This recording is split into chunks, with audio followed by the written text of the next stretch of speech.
night settles over the Bay of Naples in a way that feels almost intentional. The sky darkens slowly, as if it is trying not to startle anyone who happens to be awake at this gentle hour.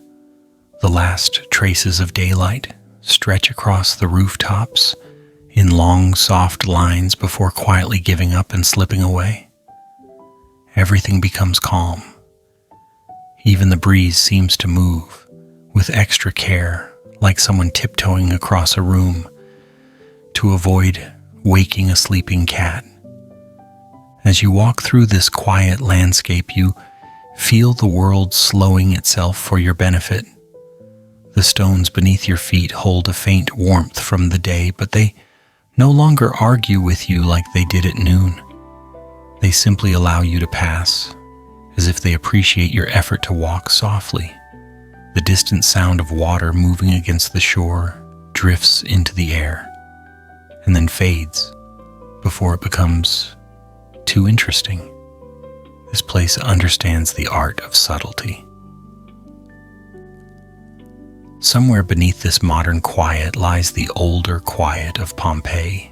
A town that once buzzed with life now rests under layers of ash that settled upon it like the most patient blanket in history. The thought of it is strangely soothing. A city asleep for centuries, not disturbed by crowds, noise, or any rush at all.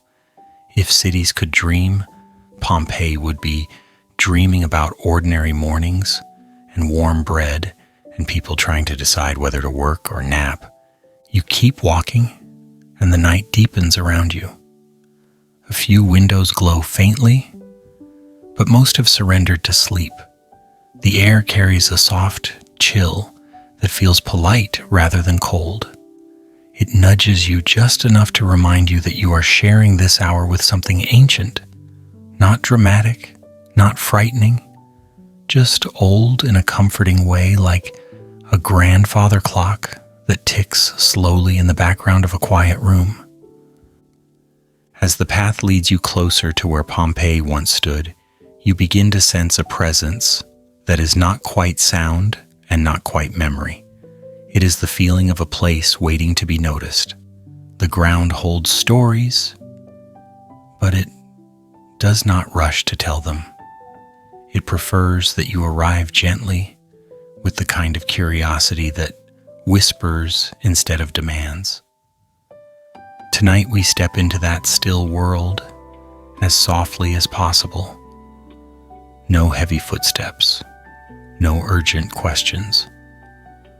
Only a slow drift into the heart of a city that has been resting for almost 2,000 years.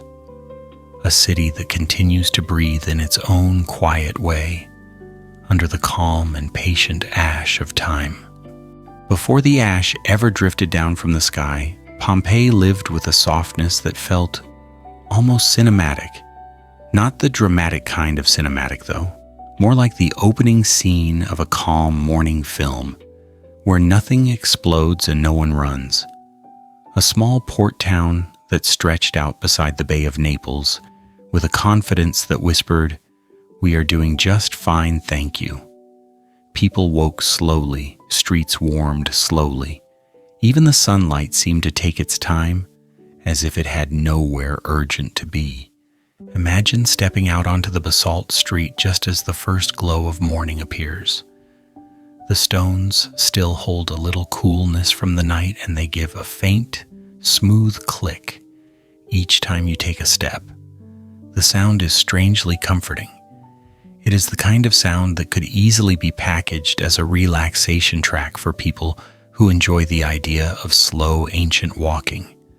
The air carries the scent of the sea mixed with the warm promise of something baking not too far away. The walls illuminated by this early light show off their frescoes as if they have been waiting all night for an audience. Reds, ochres, soft blues. Some lines remain crisp, while others fade into gentle curves that shape half-remembered scenes. A fruit basket here, a dancing figure there, a half smile painted by someone who probably believed it would last only until the wall needed repainting. Somehow the paint remains. The painter is long gone. Yet the smile stays as if determined to greet anyone who passes. Farther along the street, you hear the daily orchestra beginning to tune itself. A rooster, with questionable vocal range, practices its morning announcement. A baker begins pounding dough in a slow and steady rhythm that echoes from one house to the next.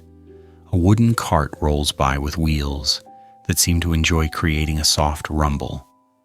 Everything happens gently, but with purpose. Pompeii was not a city of chaos. It was a place of routines where people knew exactly when morning started and exactly how slowly they preferred to begin them. You walk toward one of the thermopolium stalls and notice the owner opening up for the day. Clay pots sit inside the counter waiting to be filled with warm soups and stews. The surfaces are worn down from years of hands and ladles passing over them. The owner moves with quiet confidence. They have done this many times. They know which pots simmer well and which ones like to misbehave. They know who always asks for extra herbs, even though they pretend they never do. There is a calm kind of familiarity that sinks into these places. It feels like home even for a visitor. A group of early risers wander in. They talk with soft voices as if trying not to wake the neighborhood. Someone asks for a small bowl of something warm. Someone else leans on the counter with the determined expression of a person who has accepted that breakfast is the most important part of existence. They laugh quietly about something that would probably not be funny at any other hour. Morning humor has its own rules. As the sun lifts higher, you make your way toward the public baths, which are already humming with activity. Water splashes gently from room to room. The warm air carries the scent of oils and steam. People drift through the spaces with towels thrown over their shoulders in the most relaxed way possible. They talk, they sit, they soak. They complain softly about the temperature, then immediately settle back into comfort. These baths are the secret heart of Pompeii. They are not grand or pretentious.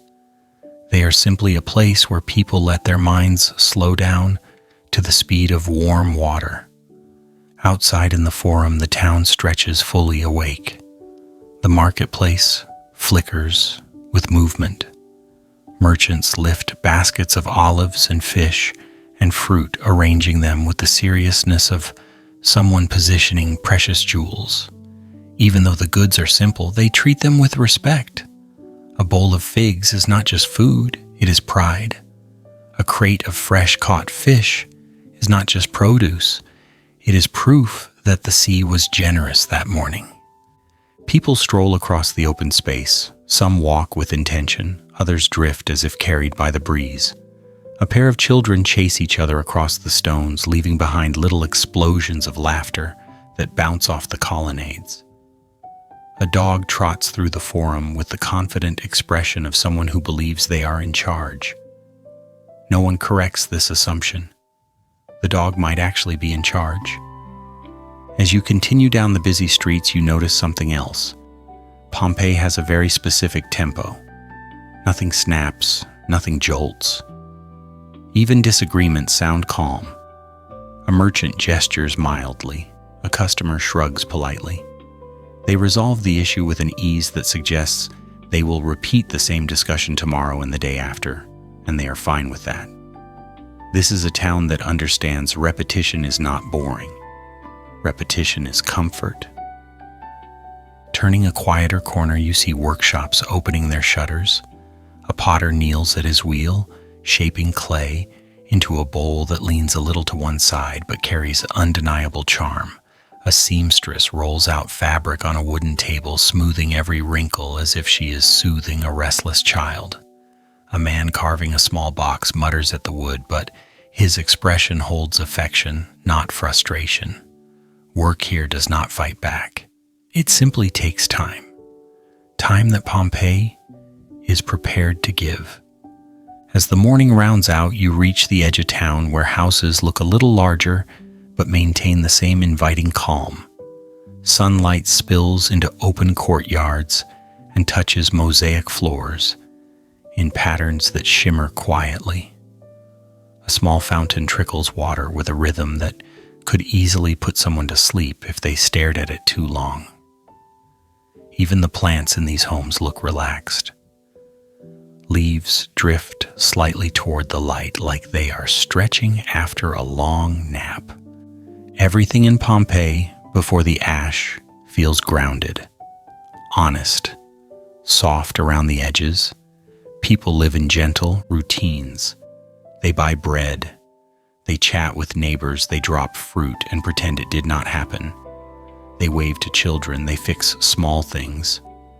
They forget to fix other small things and decide life is still acceptable.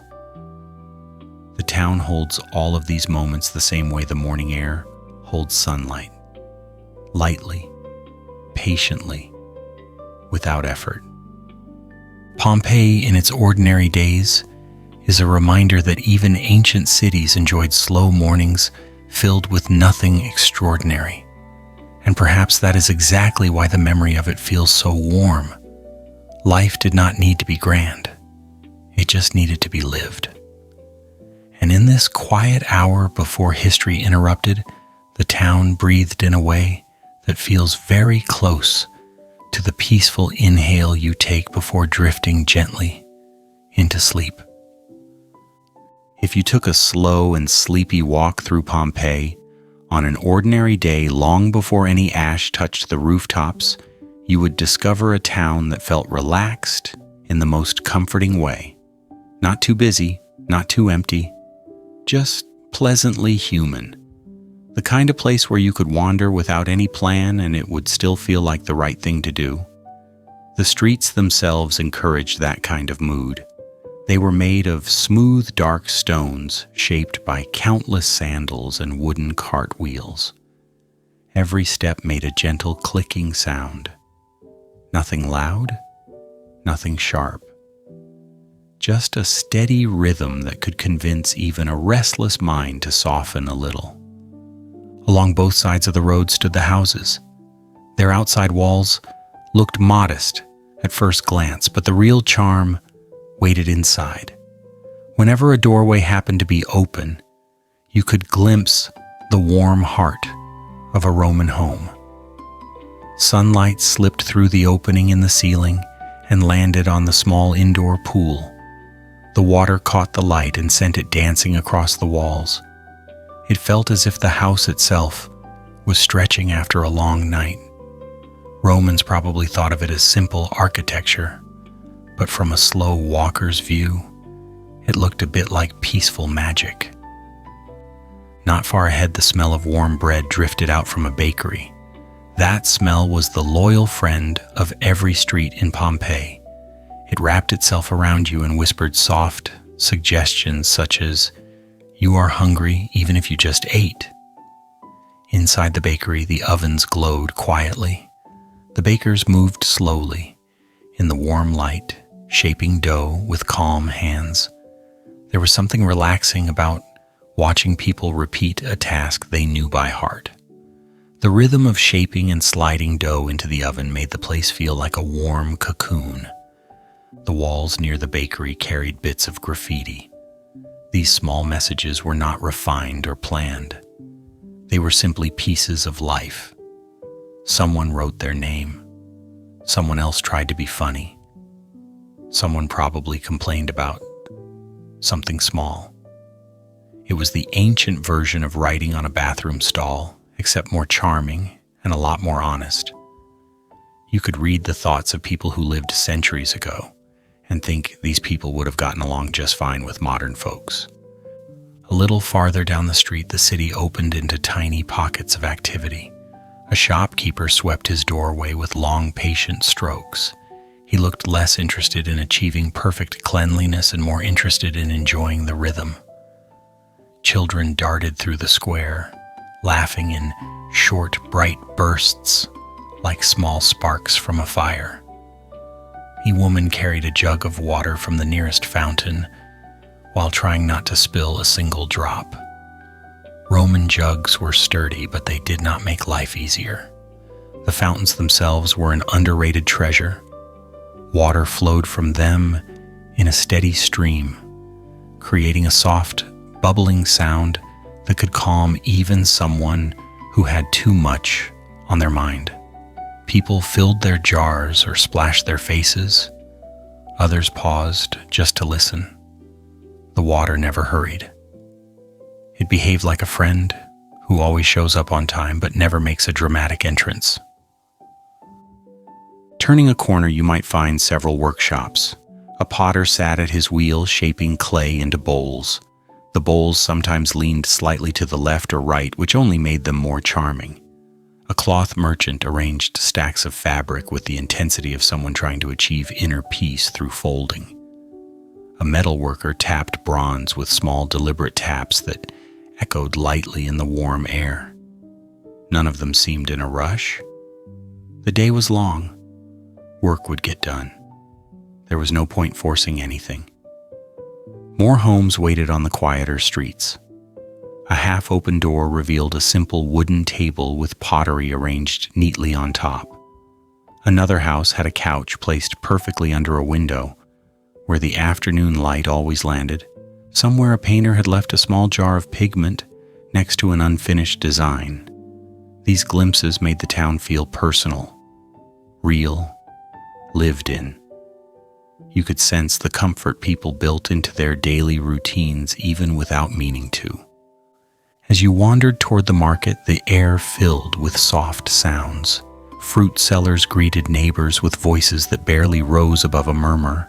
The fishmonger waved away a persistent fly with the air of someone who had accepted this daily ritual long ago. A man selling herbs arranged bundles of rosemary and thyme with almost artistic care. No one demanded attention. The market breathed on its own.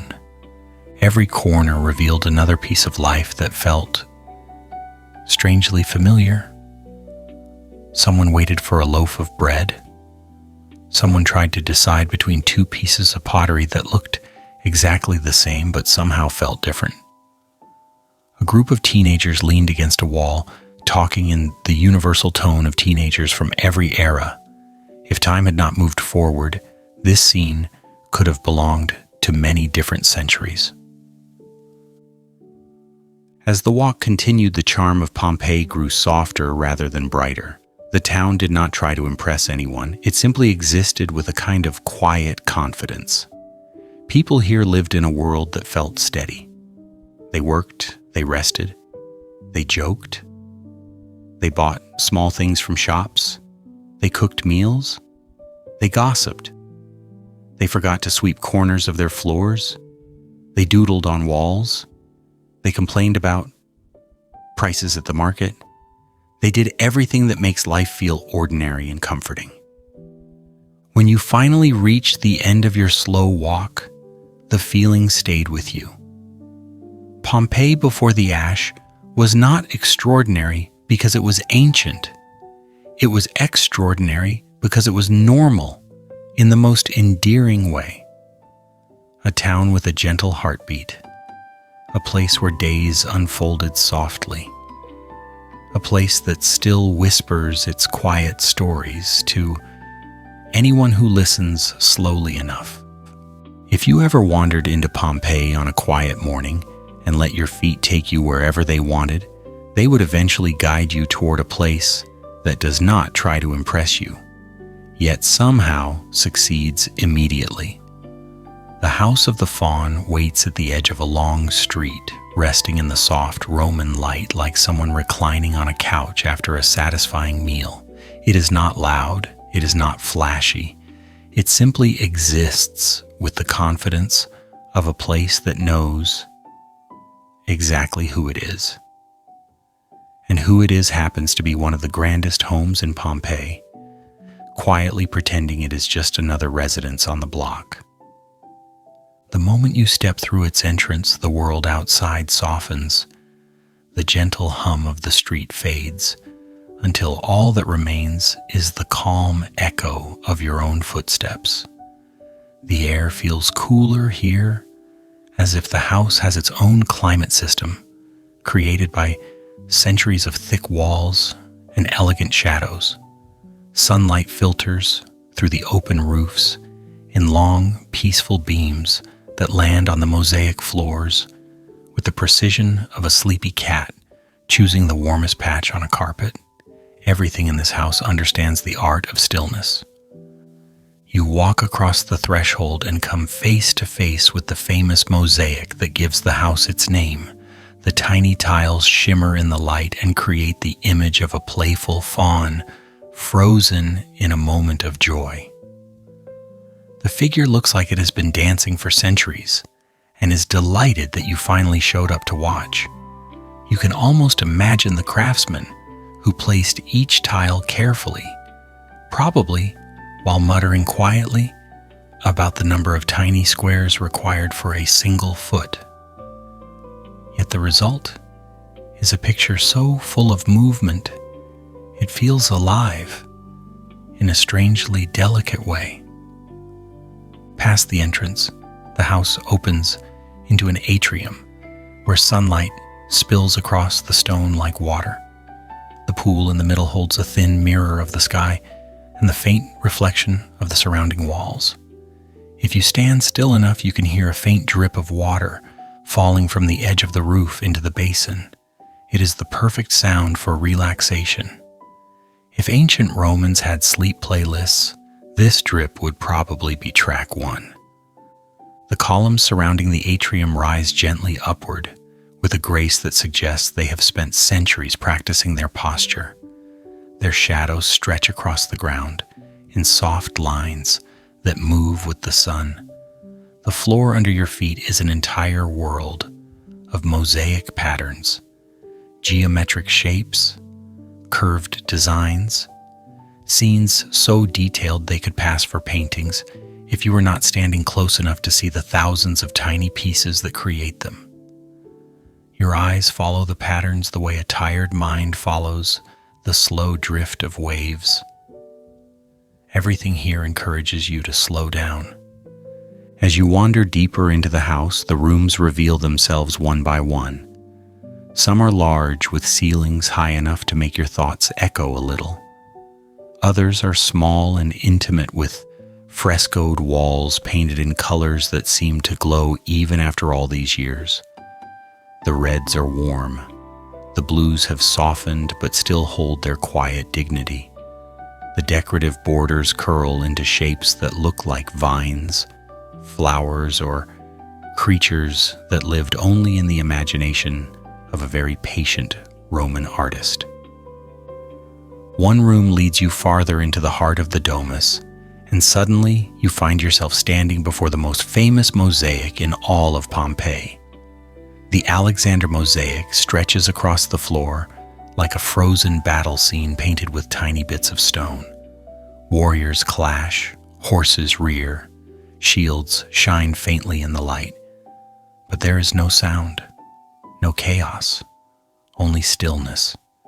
It feels as though someone pressed the pause button on history and left the moment here for you to discover. You cannot help imagining the hours that went into placing each tile, the quiet concentration, the way the artist must have leaned close, adjusting one tiny piece after another, until the entire scene breathed on its own, even without movement. Standing in this room, you feel a soft sense of awe, not the loud, dramatic kind, but the gentle type that sits in your chest like warm tea. This mosaic is not trying to intimidate you. It simply exists with calm precision. It invites you to walk slowly around it to notice the details that almost disappear if seen too quickly. The curve of a horse's neck, the glint of a spear, the expression on the face of someone who has absolutely no idea that 2,000 years later, strangers would stare at their tiny stone eyebrows. Moving deeper into the house, the silence feels richer somehow. The wide corridors guide you toward inner gardens where plants once grew in tidy rows and fountains once whispered in the center. Even though these sounds are gone now, you can imagine them easily because the space still holds their memory. Sunlight lands on the ground in bright rectangles. The air smells faintly of warm stone. The sky above the open courtyard looks perfectly framed, as though placed there on purpose. You step into another room and notice the careful decoration on the walls. Scenes of nature, architectural fantasies, imagined landscapes painted with tiny details that remind you ancient artists had extraordinary patience. You picture someone standing on a small wooden stool, painting spirals and birds and long, elegant lines while muttering softly about the humidity. Every wall becomes a quiet story, told with color instead of voice. The farther you go, the more the house feels like a world within a world. There are rooms for hosting guests with couches arranged around small tables, rooms for family life with storage jars and faint traces of daily routines, a garden walkway with long shadows that stretch like sleepy fingers across the ground. And everywhere you walk, the mosaics continue, as if the floors are trying to show off just a little. They succeed effortlessly. Eventually you find your way to the back of the house, where the private quarters offer a different kind of calm. The air feels cooler here, and the rooms grow a little darker. The walls glow with painted scenes, but the light is softer. You can imagine the original occupants sitting at a small table writing letters or resting after a long day. The silence in these rooms feels thicker in a comforting way, as if the walls are wrapped in layers of time. Nothing feels lonely here. Everything feels patient. Walking back toward the entrance, you notice again how peaceful the atrium is. The water in the pool barely moves. The light drifts lazily across the stones. Your own footsteps echo with a softness that is almost musical.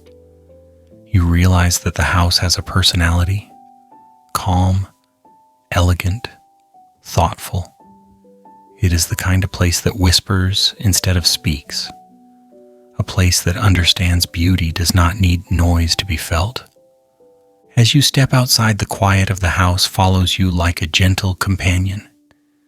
You leave with the sense that you have visited not just an ancient building, but a memory made of stone and color and stillness. The house of the Faun does not demand your admiration. It invites it, and in its slow, patient way, it reminds you that elegance is often found in the quiet moments the world forgets to rush through. If you take a slow walk through Pompeii at the hour when morning is not fully awake and night has not fully left, you will find yourself drifting toward the Forum without even thinking about it. The Forum has that magnetic kind of calm. It does not pull you with excitement or noise. It pulls you with a gentle confidence, like a very old friend who never raises their voice because they know you will show up anyway. The air at this hour feels softer than usual. The sunlight arrives in thin, sleepy lines that stretch across the stones, one by one, as if they are doing warm-up exercises. The Forum begins to appear through the quiet haze, and it looks exactly like a heart that has been beating at the same steady rhythm for centuries. Not loud, not dramatic, just patient. The stones of the square have that smooth, ancient texture that could probably tell 1,000 stories if stones ever decided to speak. They hold the faint echo of footsteps from another time.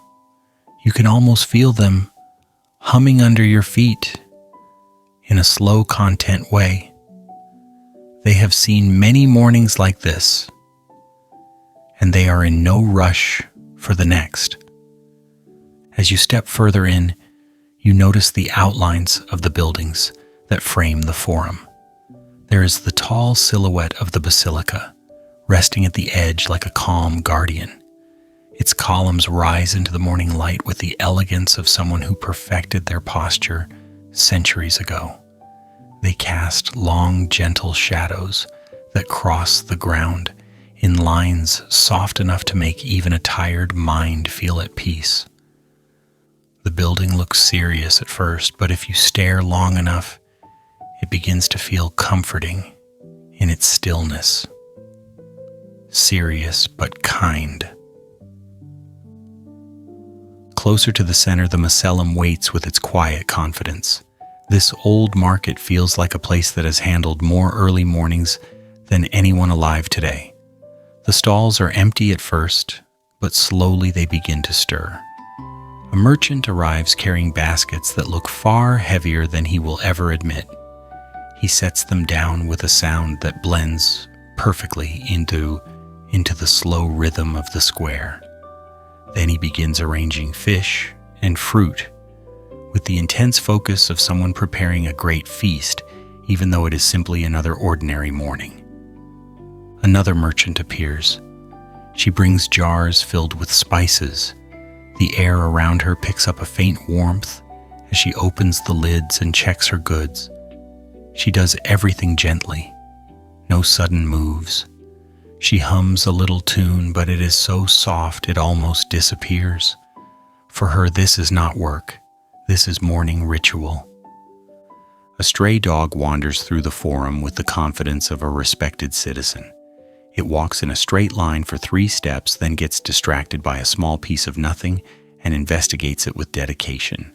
One would assume the dog owns real estate here by the way it behaves. No one argues. Once the merchants begin their routines, the forum starts to gain a little more life. Still calm, still slow, but awake. A man pulls out a small broom made of twigs and begins sweeping the stones in long, slow arcs. He does not appear to be cleaning so much as gently encouraging dust to consider relocating. A woman carrying a basket of bread arrives and places it near the Macellum. She greets the merchants with a nod that says, "Yes, it is early, but at least the bread is warm." Children begin to appear next. They run in circles with the kind of joy that exists only before breakfast. Their footsteps echo lightly across the square, and their laughter bounces off the columns in bright, short bursts. They chase each other around statues and through the shadows, as if the forum is simply an oversized playground. In a way it is, a playground of stone and history and echoes. As the light grows a little stronger, the temple of Jupiter begins to take shape on the far end. Its steps look wide enough to sit on all day. The pillars rise with quiet authority and give the impression of a place that has seen everything and judged nothing. The building does not demand respect. It simply receives it. You keep walking slowly simply because there is no reason to move quickly. The forum does not reward speed. It rewards attention. There is a peace in noticing small things. The faint mark on a column where someone tied a rope long ago. The shallow groove in the stone pathway created by years of cartwheels passing through. The gentle way sunlight touches the tops of the columns before it reaches the ground. All of these moments sit quietly and wait for you to see them. Near the basin in the center of the square, a group of people begins their morning conversations. They speak softly as if trying not to disturb the calm that still lingers in the air. Their discussions are probably about ordinary matters, prices, neighbors, weather patterns, someone's donkey causing trouble again. Conversations of no consequence that somehow form the heartbeat of the community. As you slow your pace to match theirs, you begin to understand why this place feels like the center of Pompeii.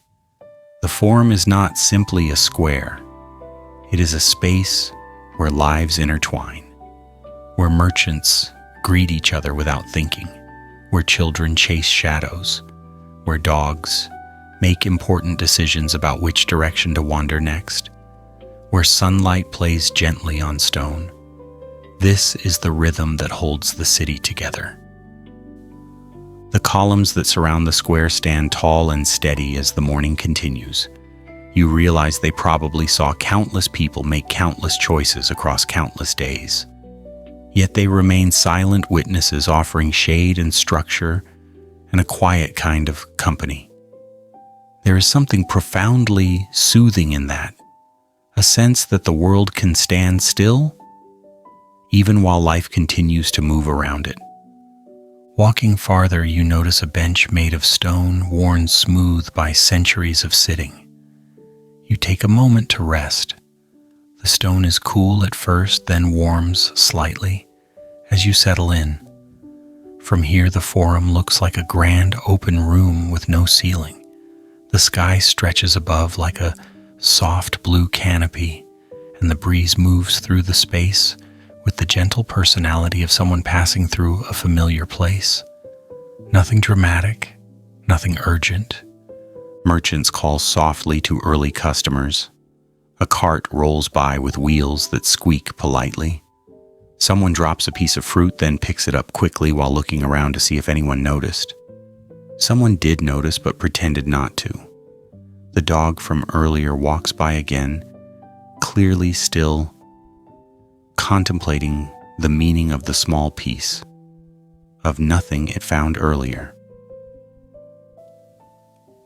You close your eyes for a moment and the sounds merge into a single slow melody. Steps on stone, water moving faintly in the distance, quiet voices, a thin breeze.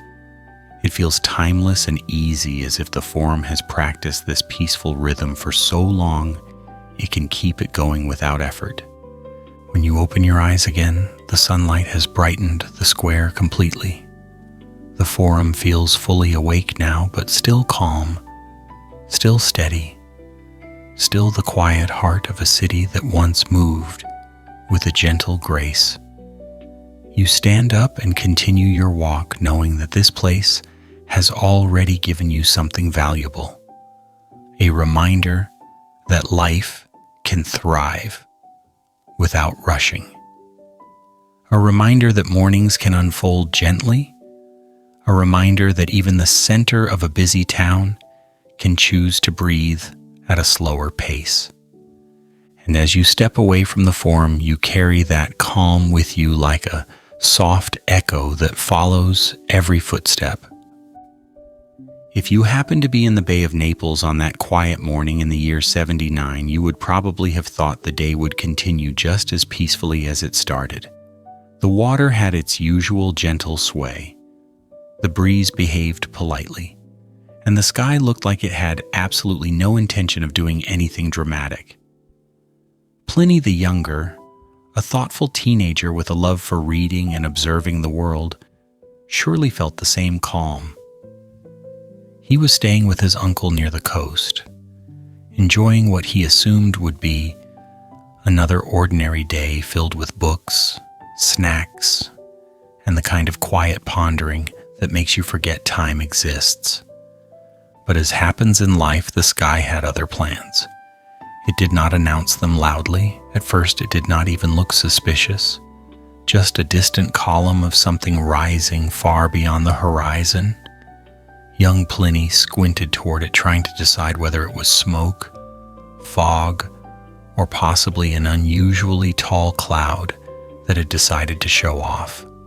It took him a while to make sense of it, mostly because the shape was so strange that even someone with a decent imagination would have needed a moment. He later described it as a giant pine tree, except instead of branches, it had long spreading arms of ash and dust. The kind of tree you probably would not want in your garden unless you had a lot of extra space and absolutely no fear of sweeping. The column rose straight up, as if it had something to prove, then ballooned outward in the sky. It looked solid and soft at the same time, like a strange creation made of smoke that did not understand gravity. Pliny watched it with the calm curiosity of someone who likes to observe first and panic later, if necessary. The people around him reacted in different ways. Some gasped, some muttered, some tried pretending nothing was happening because pretending everything is fine is a very old human tradition. But the column kept rising slowly but confidently, like it had no intention of stopping, until it reached a dramatic height. Even so, the atmosphere remained strangely quiet. The wind barely stirred. The sea seemed to hold its breath. The birds flew in wide, slow circles, as if unsure whether to leave or stay. Pliny continued observing, taking mental notes that would later become the letters historians love to quote. He noticed how the ash began drifting downward in a soft, lazy pattern. It did not fall like sand or dust or anything else familiar. It floated as though the sky had decided to sprinkle tiny bits of gray confetti over the world. If anyone ever wanted a summer snowfall, this was the closest it would get, though significantly less festive. The ash landed lightly on rooftops, on shoulders, and on outstretched hands. People brushed it off at first with casual annoyance, not realizing it meant anything more than a messy inconvenience. As the hours passed, the ash thickened slightly, but it still kept the same slow, drifting behavior, like a cloud that refused to hurry. The sky dimmed a little, but not enough to frighten anyone. More like a polite suggestion that perhaps staying indoors might be wise. Pliny continued to watch everything carefully. His personality leaned toward methodical curiosity. He was not the type to shout or run or flap his arms wildly. He was the type to tilt his head and think, that is interesting, while the rest of the world tried to figure out what to do. His uncle, who was the commander of the fleet, took a more active approach. He read a report about unusual conditions across the bay and decided this was a perfect moment for scientific investigation mixed with a rescue mission. Pliny watched him prepare with the calm patience of someone who was not surprised at all that a grown man would choose adventure in the middle of a mysterious natural event. The uncle sailed off with determination, while Pliny stayed behind, continuing his quiet observations. The sky kept changing. The column of ash rose higher. The spreading top of it thickened and darkened slightly. Yet it did not create chaos. It simply grew in a slow, majestic way, like an enormous tree stretching upward, with no concern for the tiny human staring at it from below. The world felt suspended in a kind of dream, where everything moved at half speed. Even the ash that fell on Pliny's notebooks landed gently like fragile gray feathers. From his vantage point, Pliny watched the horizon fade into a soft blur. The distant mountains looked like shadows of themselves. The sea lost a little of its sparkle, as if the sunlight could not quite reach it. People began to gather in small groups, speaking in low voices that mixed with the calm sound of waves. It was a scene that would normally inspire a poet or a painter, except no one felt poetic at the moment. They felt curious, confused, calmly confused, which is a very specific kind of mood. Pliny noticed that the falling ash now left small traces on the ground. It formed a thin layer that felt powdery underfoot. Children played with it for a moment before being told to stop, because even in ancient times adults preferred tidy floors. The ash left marks on clothes that could be brushed off if one cared enough.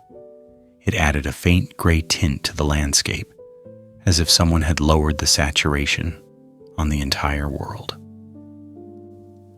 Even as the sky grew darker, Pliny refused to panic. His mind remained focused on the details: the direction of the wind, the shape of the column, the way the ash changed from fine powder to slightly larger particles.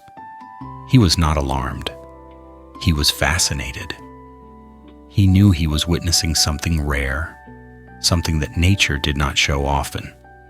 His letters would later describe these observations with surprising clarity. A calm record of a day when the sky behaved like an artist, experimenting with unusual tools. The daylight faded slowly. The ash clouds thickened overhead, but they did not roar or flash. They moved like an enormous blanket being gently pulled across the sky. People lit lamps in their homes and continued their routines with only occasional glances upward. The world did not feel dangerous yet. It felt unsettled, but strangely beautiful in its own quiet way. Pliny eventually settled inside to write down his observations. He described the shape of the plume, the drifting ash, and the uneasy quiet that settled over everything. His words captured the moment with the softness of someone who understands that fear is unnecessary when curiosity is stronger. The day had changed completely, but the stillness remained. If you imagine yourself beside him during those hours, you would sense the same mixture of wonder and uncertainty, the sky behaving in ways it had never behaved before, the ash falling gently like summer snow, the world breathing a little differently. Pliny the Younger watched all of it with calm eyes and an open mind, and through his quiet, careful notes, the moment lives on not as chaos, but as a slow unfolding of nature, seen by someone who knew how to observe without fear. If you imagine Pompeii on the day everything changed, try not to picture chaos or loud noises or people running in frantic circles. Instead, imagine a town waking up in the morning with the same gentle rhythm it always had. Bread baking, water splashing in fountains, voices drifting lazily across the streets. Nothing unusual, nothing alarming. The world felt steady, but somewhere in the distance something subtle shifted, not like a warning bell, more like the sky clearing its throat politely before revealing an idea it had been saving for a very long time. The first sign was not dramatic. A few tiny flakes drifted out of the sky. Someone looked up and frowned lightly. Was this dust? Perhaps sea mist? Perhaps a cloud shedding crumbs for reasons unknown? No one truly knew. The flakes landed softly on rooftops and on outstretched hands. They felt like powder. They looked like powder. And in fairness, at that exact moment, they behaved exactly like powder too. People brushed them off without concern. If this had been a modern-day scene, someone would have taken a photo and captioned it with something mildly sarcastic. As the minutes passed, the soft sprinkle grew steadier. The sky became hazy in a muted, gentle way. The sun dimmed slightly, as though someone had placed a thin curtain in front of it. The air tasted faintly of minerals, which most people did not appreciate but tolerated in the same way one tolerates an unusual smell coming from a neighbor's kitchen. Pliny the Younger, who was observing the world across the bay, began taking notes because he was the type of person who noticed details even when no one else cared. The rest of the population simply continued with their routines. Then the flakes turned into something else. They became small pieces of pumice, light as foam, pale as stone dust. They fell with a rhythm soft enough to be calming if you ignored the fact that the sky was not supposed to drop rocks. The sound they made when they landed on rooftops was almost pleasant. A quiet tap, tap, tap, like someone trying out a new musical instrument very gently so they did not disturb the neighbors. Children probably found it fascinating. Adults probably found it annoying. But no one understood what was truly beginning. Hours passed. The fall of pumice did not stop. Instead of drifting like flakes, the pieces accumulated in small, uneven piles on the ground. Roofs began to carry a thicker layer of the strange light stones. People brushed off steps and courtyards, only to find the stones returning faster than they could remove them. Again, nothing felt dangerous yet, just inconvenient, like having to sweep confetti after someone threw a surprise celebration you did not ask for. The light dimmed more, the sky took on a deeper tone, and shadows thickened on the streets. But still the atmosphere felt strangely calm. The sound of pumice falling became steady enough to resemble a quiet background drum. Tap, pause, tap, tap. Long pause. Almost musical. No thunder, no lightning, no rushing wind. Only the soft, steady fall of stone. As the hours continued, the air grew heavier with ash. It drifted through the town in delicate waves. It coated clothes and hair and tools left outside. It softened sharp edges and blurred outlines of familiar objects. A pot left on a windowsill looked like it had aged 50 years. Within a single hour, a cart began to resemble an archaeology exhibit. The ash settled everywhere in the same slow, gentle manner. Not with violence, just persistence. People began lighting lamps inside their homes, earlier than usual because daylight could no longer reach the floors. The glow from the lamps flickered against the dusty air in a way that made rooms look like scenes from a soft dream. Movement became slower, conversations quieter. People spoke in low tones, not because they were afraid, but because the thick air made loud talking feel unnecessary. Outside, the pumice stones continued falling, but now they were larger.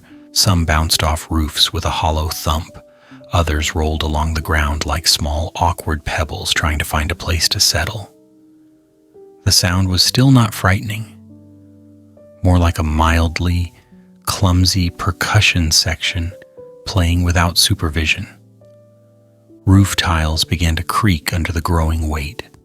Small piles of pumice slid off edges and spilled into the streets in soft cascades.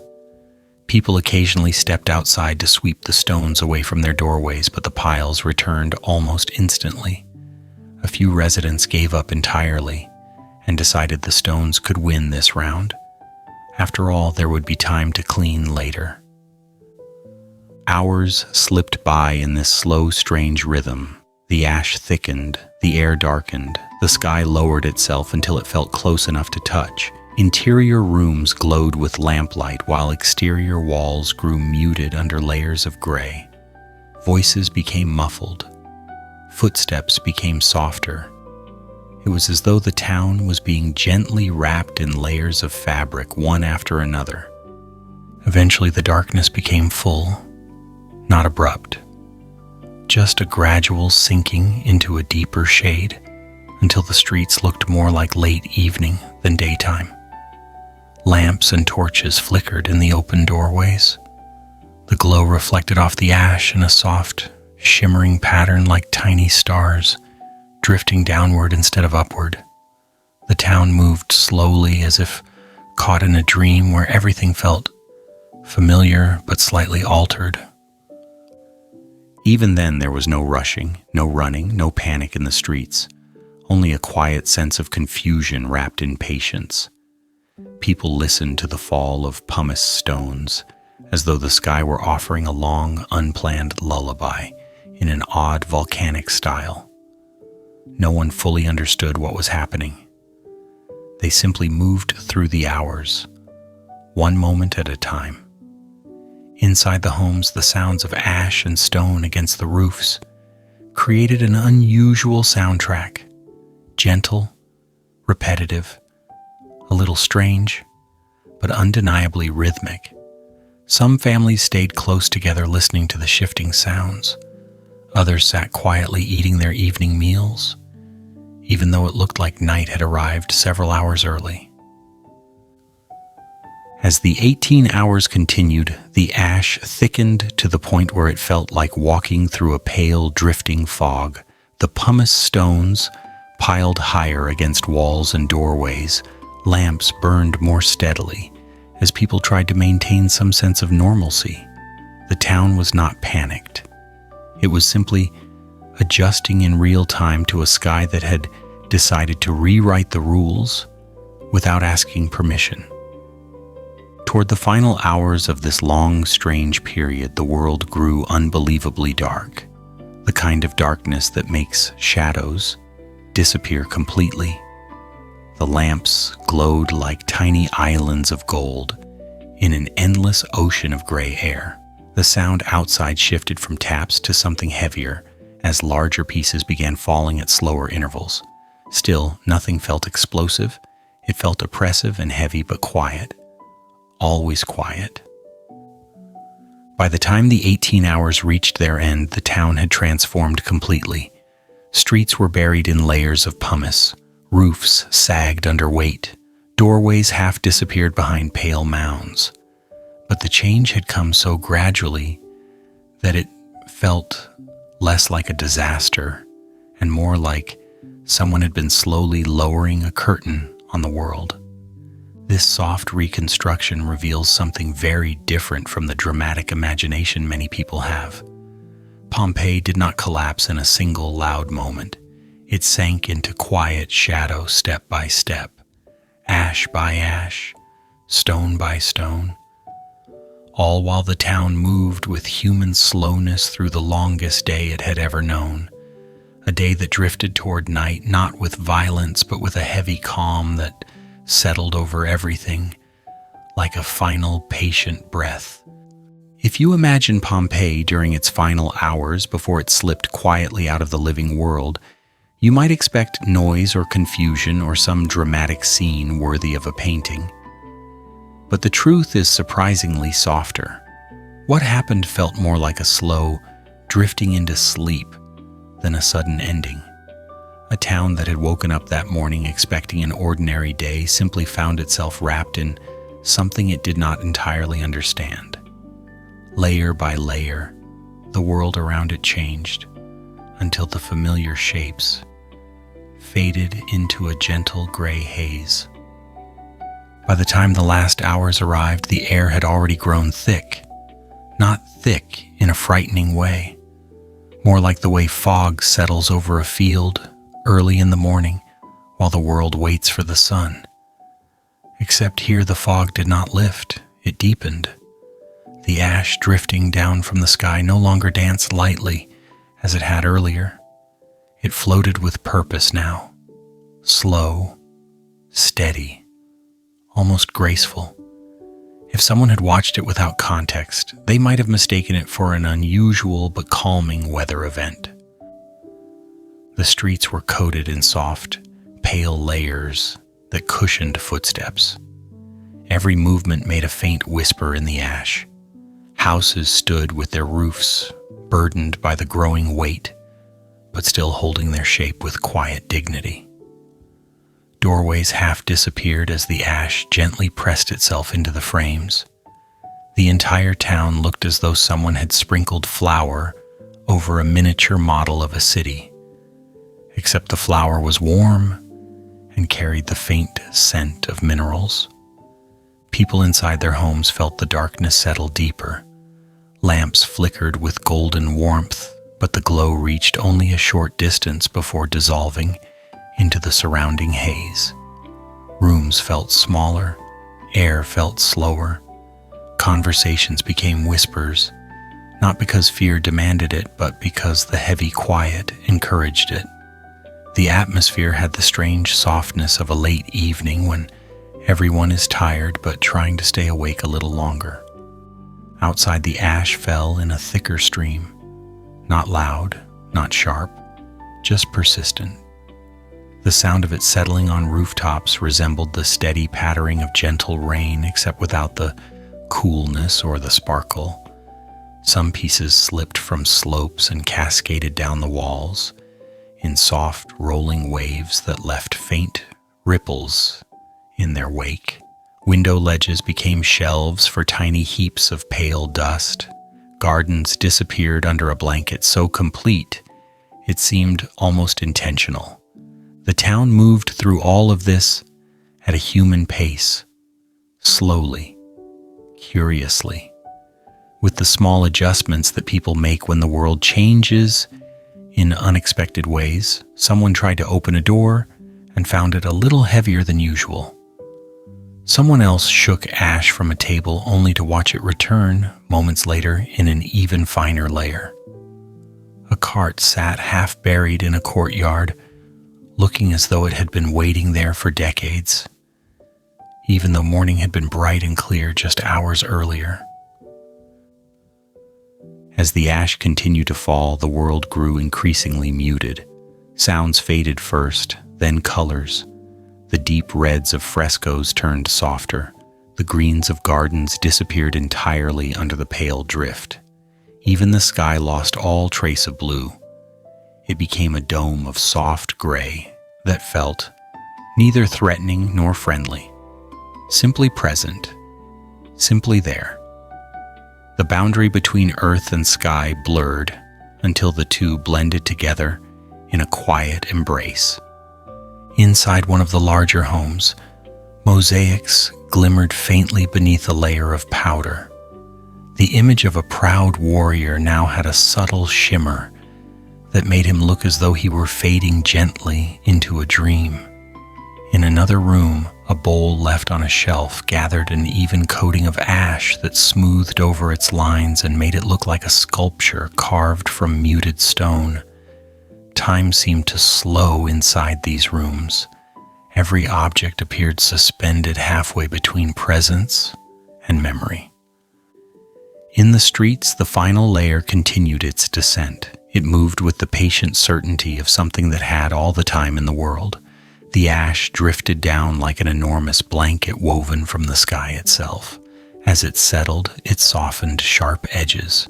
It filled gaps. It muffled footsteps. It wrapped the city in a hush so complete it almost felt deliberate. Pompeii was not being taken. It was being tucked in. There was no grand moment when the town vanished. No sudden collapse. No dramatic turning point. It happened the way sleep arrives after a long day, slowly at first, then all at once, yet somehow, gently throughout. Roofs bowed under the growing weight and then gave way in quiet sighs. Courtyards filled, windows darkened, and the final breaths of sound faded into complete stillness. If you had stood on a hill just outside the town, you would have seen shapes disappearing one by one, not violently, just softly. The tops of columns turning pale, the outlines of streets softening, the curves of fountains rounding out under the thickening dust. Every layer of ash fell like a page closing slowly on a story that had been written for centuries. The air grew heavier, the sky lowered, the sounds of lamps flickering inside homes became faint and then vanished entirely. One last drift of fine powder fell from above, lighter than the layers before it, as if the sky wanted to add one final touch, a finishing stroke, a closing breath. By the time the last grain settled, the town lay in perfect stillness. Not destroyed, not broken, simply resting. The layers of ash formed a thick blanket over everything, a blanket woven of time and earth and silence.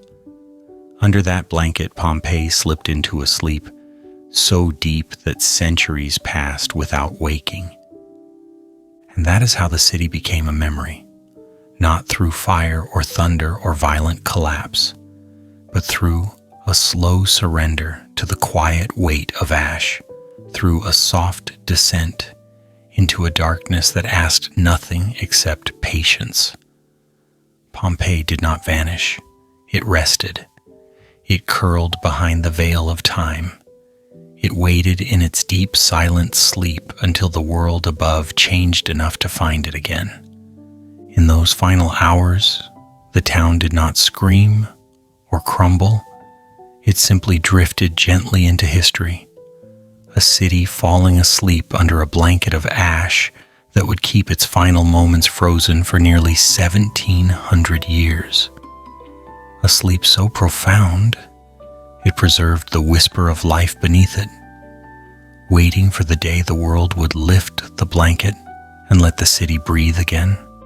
Once the final layer of ash settled over Pompeii, the world above continued onward, while the world below entered a sleep deeper than anyone alive at the time could imagine. The town did not disappear in a dramatic burst of noise. It simply drifted out of sight the same way a dream drifts away when morning light becomes too bright. Softly, quietly, with no announcement. If you could have seen the city just after everything became still, you would have noticed that Pompeii did not look ruined. It looked resting, covered gently in a blanket of earth that would tuck it away for nearly 1,700 years. Imagine the surface above the buried town in the days that followed. The ash lay warm and heavy across the land, smoothing out the landscape until the familiar shapes were gone. Roofs that had once stood tall now became shallow humps beneath the pale blanket. Streets that had carried the daily footsteps of thousands turned into faint lines hidden under layers of dust and pumice.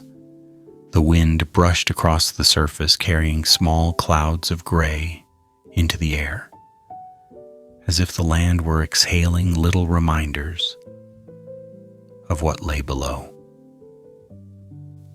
Animals wandered across the newly softened ground without any idea that a city full of stories slept just beneath their paws and hooves.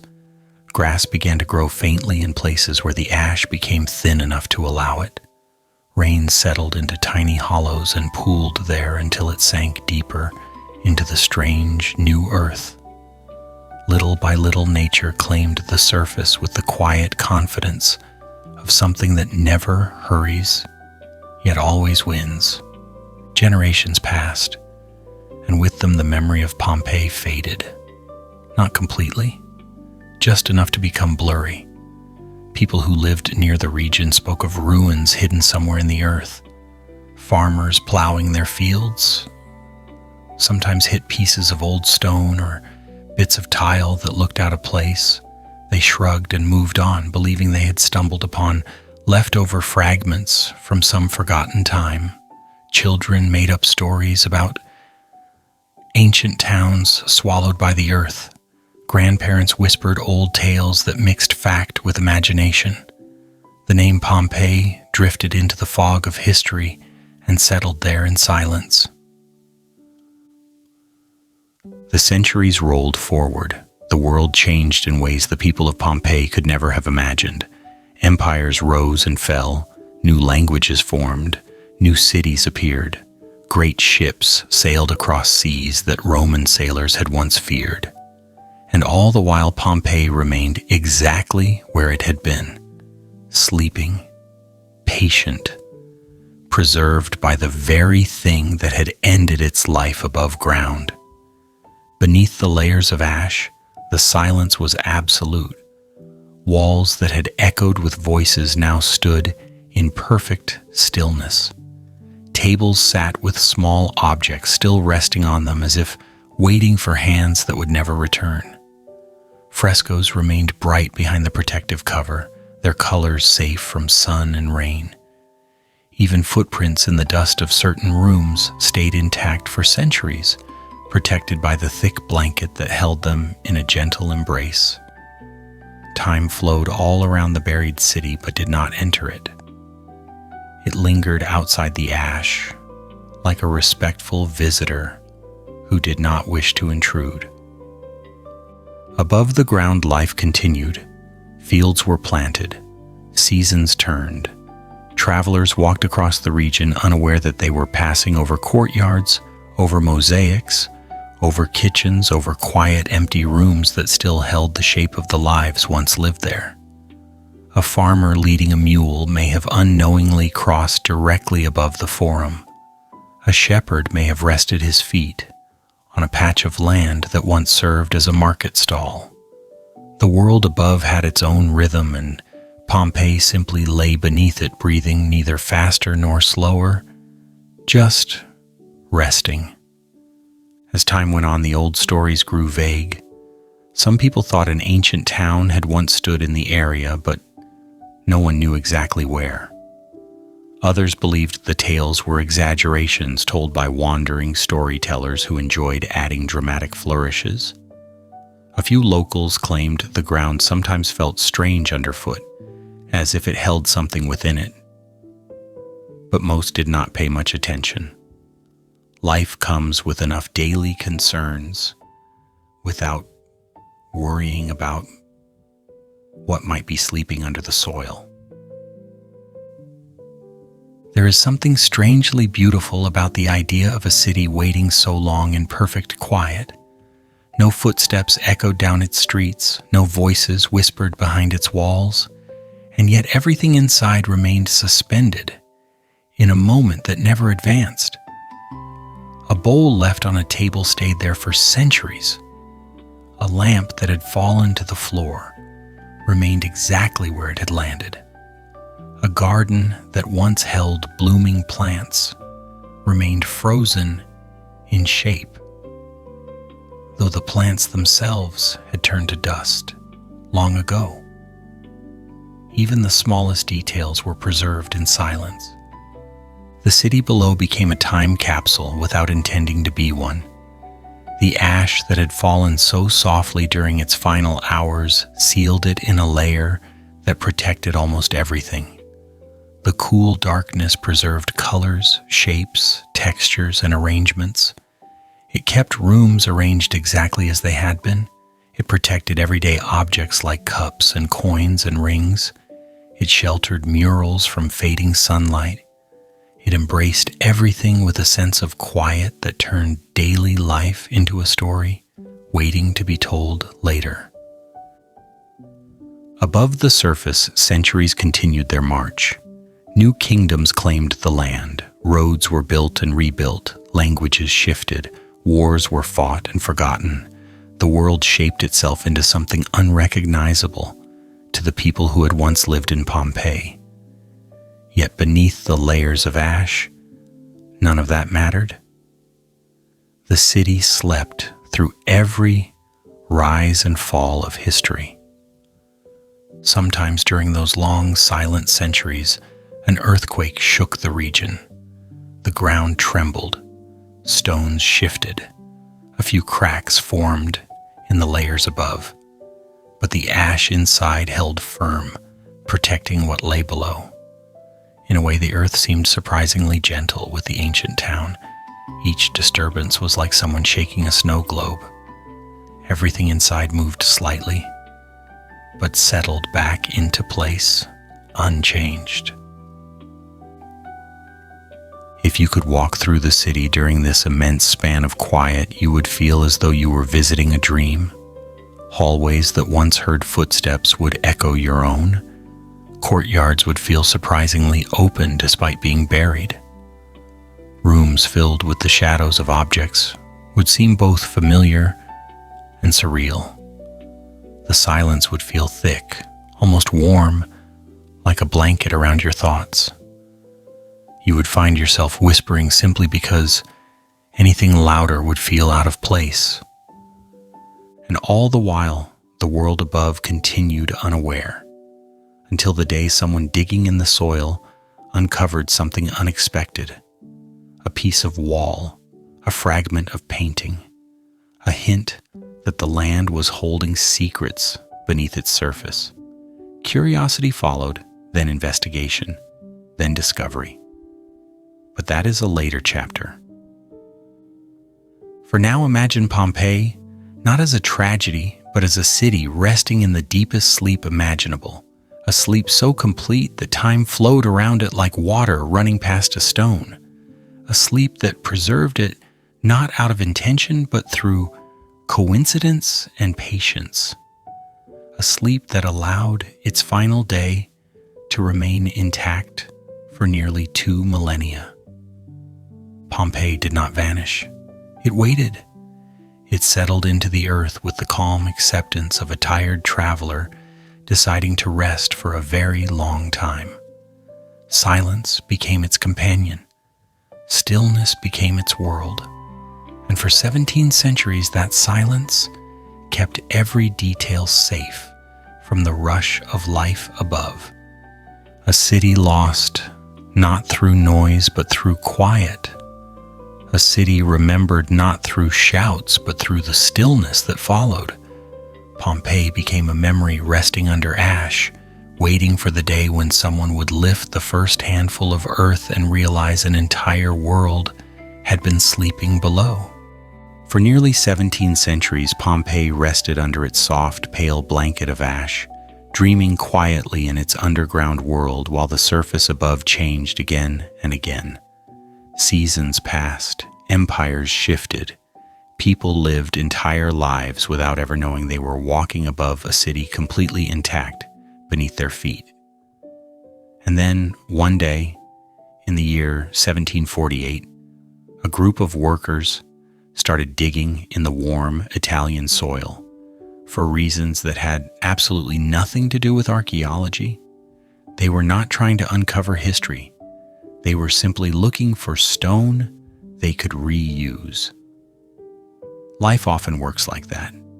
Great discoveries tend to appear on days when people were only trying to finish a simple task. The workers dug a little, then a little more.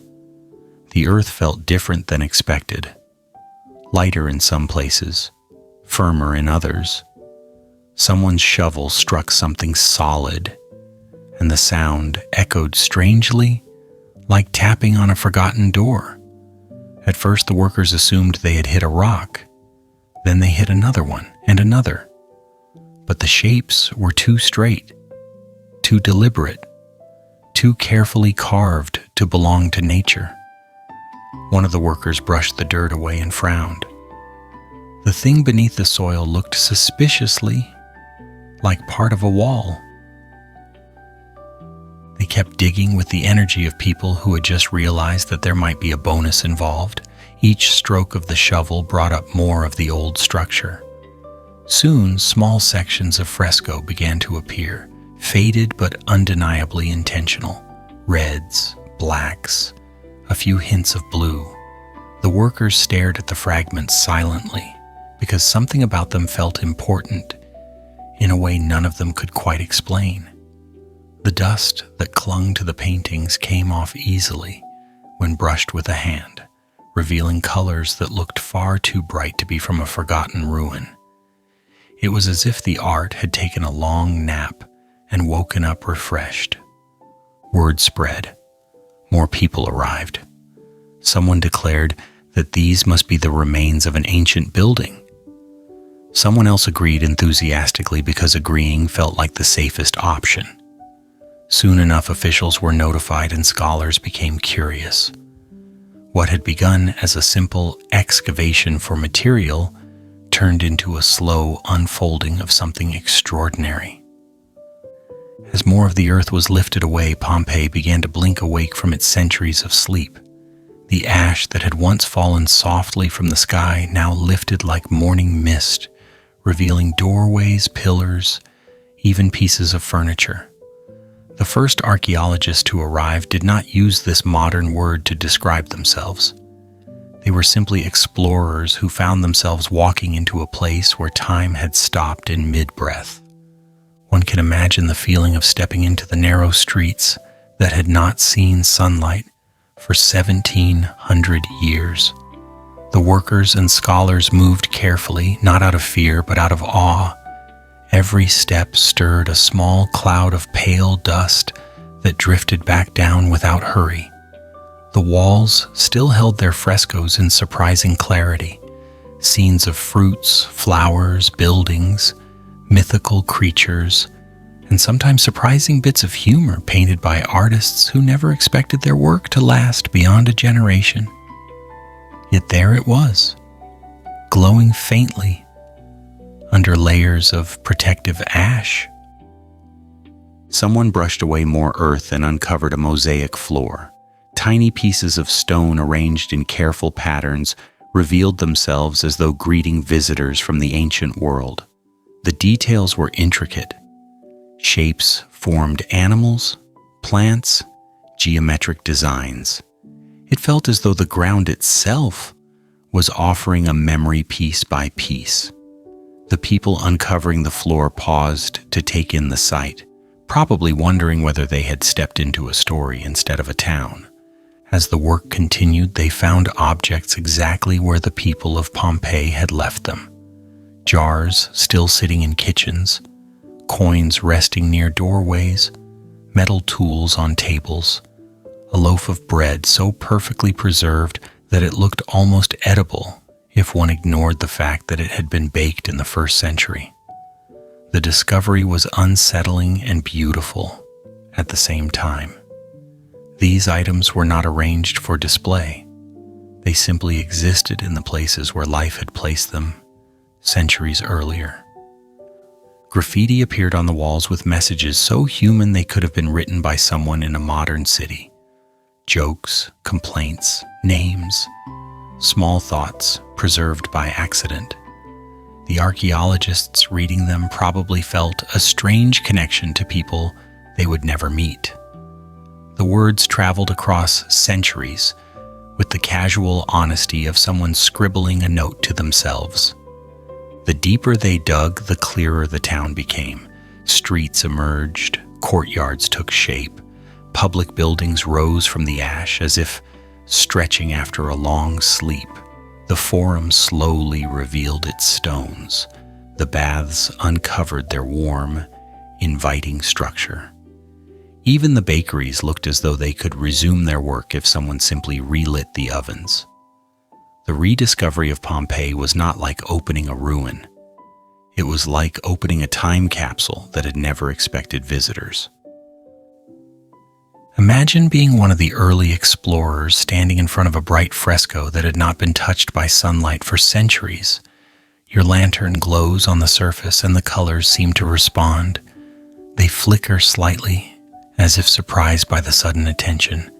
The air smells faintly of dust, minerals, and something older that cannot be named. Every surface feels delicate yet enduring. Every hallway looks like someone might walk through at any moment. One scholar wrote that entering Pompeii felt like stepping into a day that had never ended.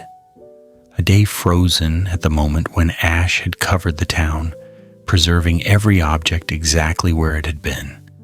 The sensation was strange, like being both present and absent, like listening to a conversation that had paused centuries ago, but was waiting to continue. The workers sometimes joked that the city looked as though the residents had simply stepped out for a moment. They found pots still sitting by stoves, shoes carefully placed near beds, tools arranged neatly in corners. Life was everywhere, silent, but not gone, resting beneath the ash with a dignity that felt almost intentional. As the excavations progressed, more of the town opened itself to the world. The sunlight that had not touched these streets for so long now spilled over them gently, as if trying not to overwhelm the quiet that had protected them. Every beam of light revealed new colors and shapes. Walls brightened, courtyards awakened. Even the smallest pieces of pottery seemed to shimmer faintly when touched by the sun. Archaeologists soon realized that they were not just uncovering objects, they were touching the past directly, not through books or stories, but through the objects themselves. The sensation must have felt like shaking hands with time. Each item held a story. Each room held a memory. Each street whispered something soft and ancient. The more they uncovered, the deeper the connection grew. Pompeii was not a distant civilization. It was a community of people who laughed, cooked, argued, loved, and slept just as people do today. The ash had preserved not only structures but emotions, the arrangement of objects, the traces of daily life, the ways people lived when they thought no one would look. Eventually the world learned about the town, scholars visited, writers described it, artists painted it, travelers took long journeys just to walk between its walls and feel the quiet weight of its story. Pompeii became famous again, but in a different way. Not as a living city, but as a city remembered, a city rediscovered, a city brought back into the light with gentle hands. The rediscovery of Pompeii was not only a moment in archaeology, it was a moment in the relationship between past and present.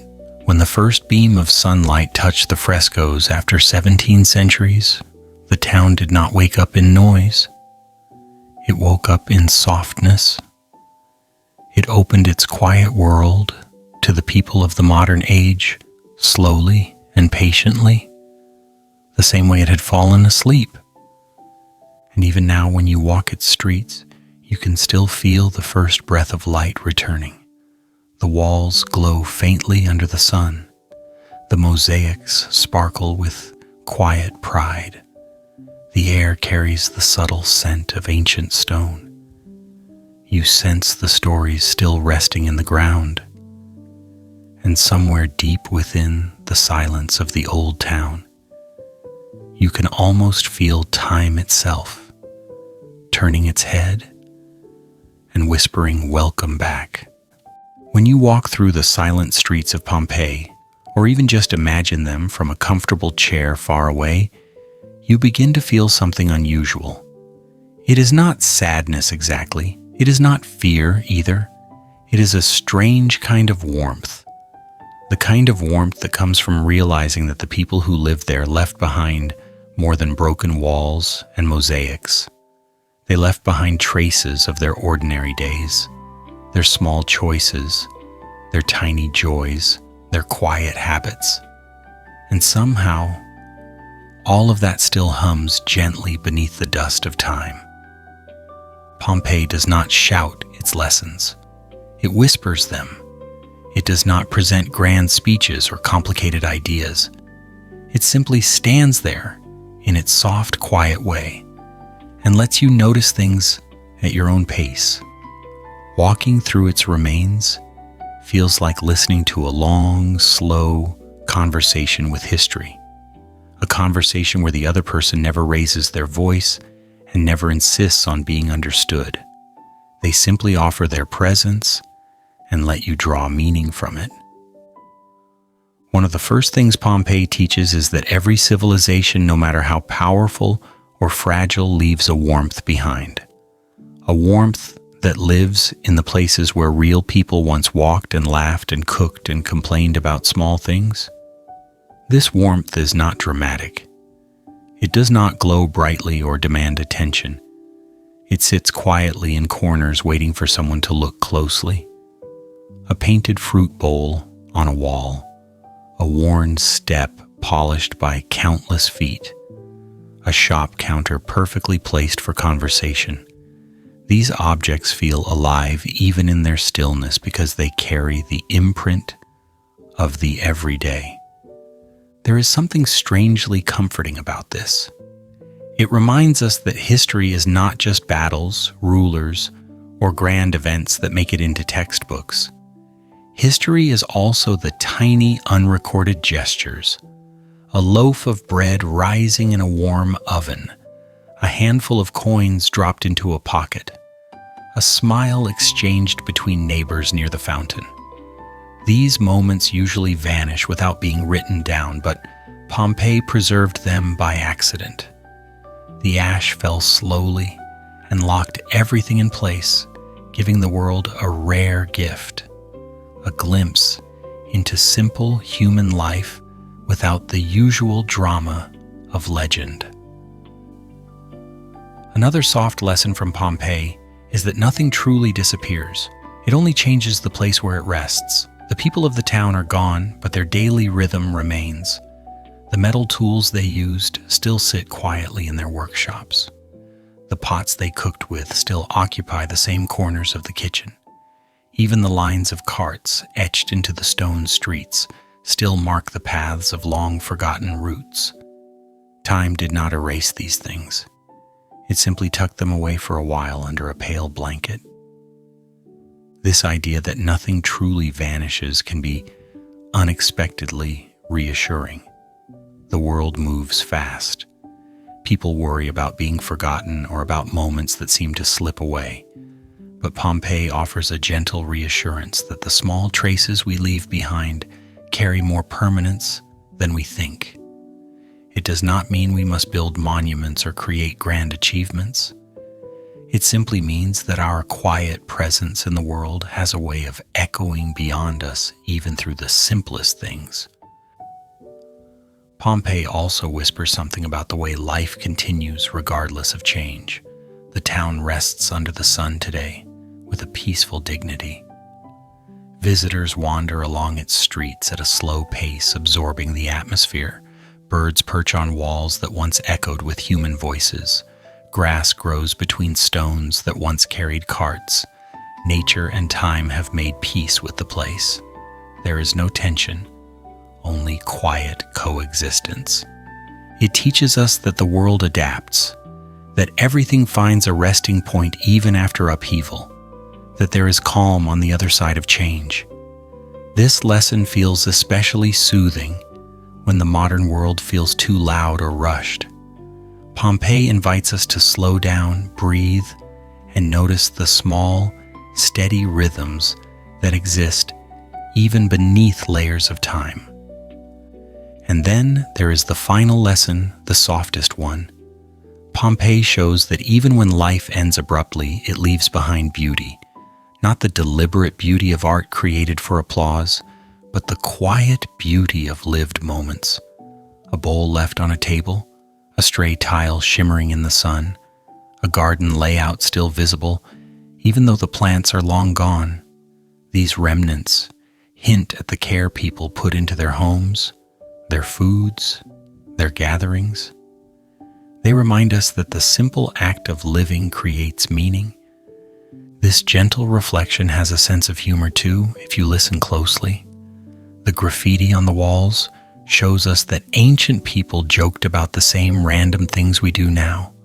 They argued, they bragged, they scribbled things on walls that would definitely have annoyed their parents. The past was not solemn, it was human, and that realization adds a surprising lightness to Pompeii's silence. It invites a small smile rather than a heavy sigh. As you continue imagining yourself drifting through its streets, you begin to sense that the town is not stuck in tragedy. It feels more like a place resting in long pause, a place that asks for quiet attention, but not sorrow. The warm colors of its frescoes, the patterns in its pavements, the careful arrangement of its rooms all seem to say, see, life once happened here in the same gentle and chaotic way. It happens everywhere. And perhaps that is the most comforting lesson of all. Life is ordinary in the most beautiful way. Our routines, our habits, our attempts to create comfort, our ways of arranging our days, these things matter. They leave marks. They stay in the world even when we do not realize it. Pompeii is a reminder that even small moments add up to something worth preserving. So as you wander one last time through this imagined quiet town with its soft ash-coated memories, you feel a gentle peace settle in. Pompeii has not shouted anything at you. It has not demanded that you understand a deep philosophical concept. It has simply shared its stillness, its warmth, its proof that human life, even in the tiny details, carries meaning that lasts far longer than anyone expects. Pompeii teaches without teaching. It rests without fading. It speaks without speaking. And it leaves you with the strange comfort of knowing that even when things change or fall apart, traces of life always remain somewhere. Sometimes hidden, sometimes waiting, sometimes preserved by nothing more than the quiet patience of time. When night settles over Pompeii, it does not fall in a dramatic sweep. It arrives the way a soft blanket falls from a sleepy hand, slow and unhurried. The last light of day fades across the broken rooftops and the open squares, touching each stone as if offering a small goodnight gesture. The air cools gently. The sky deepens into a calm blue that slowly drifts toward darkness. And the city, both ancient and suspended in time, welcomes the night the same way it has for centuries, without a sound. If you close your eyes for a moment and imagine standing in the middle of the old forum, you can almost feel the faint breeze weaving through the open space. It brushes lightly past the old columns and slides across the smooth stones under your feet.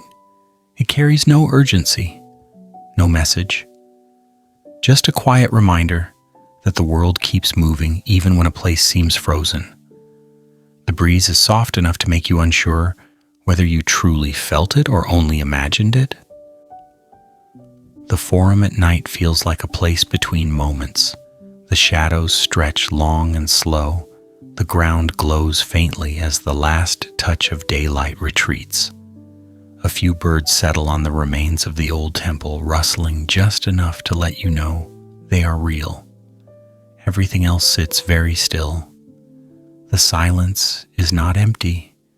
It is full in a way that makes your breathing slow down automatically. It feels like the city is listening to you as much as you are listening to it. Pompeii does not speak loudly. It never has. It prefers the language of quiet reminders. You see it in the faint outlines of frescoes that survived under the ash. You feel it in the shape of a stone bench that still holds the smooth mark of long-forgotten visitors. You notice it in the gentle curve of a pottery shard, sitting exactly where someone placed it 2,000 years ago. These small details create a sense of presence that can make you forget how much time has passed. The city feels paused rather than gone. As night deepens, a soft stillness settles over everything. It is the kind of stillness that makes you want to lower your voice even if you are alone, not out of fear, but out of respect. Pompeii at night feels like a room where someone is sleeping lightly. You do not want to disturb them, you only want to listen. If you take a slow step forward, the sound of your movement echoes faintly across the open square. It is not loud, just a soft tap that dissolves into the quiet. The breeze returns, carrying with it the cool scent of stone and earth. You breathe in slowly, and the air feels older somehow. Not heavy, just full of memory. This is the moment when you realize that Pompeii still breathes, not like a person, not like an animal, but like a memory that refuses to fade. The city breathes in its own way, through the spaces it holds, through the traces of life preserved in rooms and corridors, through the calm weight of the night air resting on its ancient stones. If you listen gently enough, you can almost hear that breath, a slow inhale of history and a long exhale of silence. There is humor hidden in its quiet too, if you look closely. You might notice a piece of graffiti from someone who clearly had strong opinions about life and decided to express them permanently on a wall. You might notice a kitchen with pots still in the same place, as if dinner was simply interrupted by a long, unexpected pause. You might spot a tiny detail in a mosaic that suggests the artist was either very patient or very bored. Pompeii reminds you that ancient people were not mysterious beings. They were regular humans who laughed, complained, and sometimes forgot where they put things. The city carries their spirit in the lightest, most gentle way, As you keep imagining this nighttime walk through the silent town, you notice that the darkness is not oppressive at all. It feels calm and protective. The walls are still, the ground is cool, the air holds a sense of ease that makes you feel like you could sit down on one of the old steps and simply breathe with the city. You could stay there for hours, listening to the soft hum of stillness, feeling the history resting around you like a quiet companion. The longer you stay, the more the silence feels like a voice. Not a loud voice, a whisper that says, look how much life happened here. Look how much memory remains. Look at the traces of people who never imagined you would one day walk through their world. The city seems to invite you to slow down, breathe deeply, and feel the soft movement of time folding around you. And when you reach the edge of the forum again, something gentle settles inside you. A small feeling of gratitude for a place that has endured so much, yet continues to offer peace instead of sorrow. Pompeii does not burden you with the weight of its past. It simply rests and lets you rest with it. As you prepare to leave the city behind for the night, you take one last look at the silent streets. The breeze flows through softly, as if giving the ancient stones their evening farewell. The darkness folds over the roofs and walls like a blanket tucking the town in. Everything becomes calm again. Everything becomes quiet. If you listen closely, you can almost hear the faintest breath coming from the city itself. Not the breath of an ending, the breath of memory. A quiet reminder that the past never disappears completely. It simply waits, patiently under layers of time, until someone arrives to listen. And so the night closes gently over Pompeii, wrapping it in stillness once more. The city sleeps, but it is never gone. Not really. It breathes softly beneath the ash and the years, whispering its story to anyone who walks slowly enough to hear it.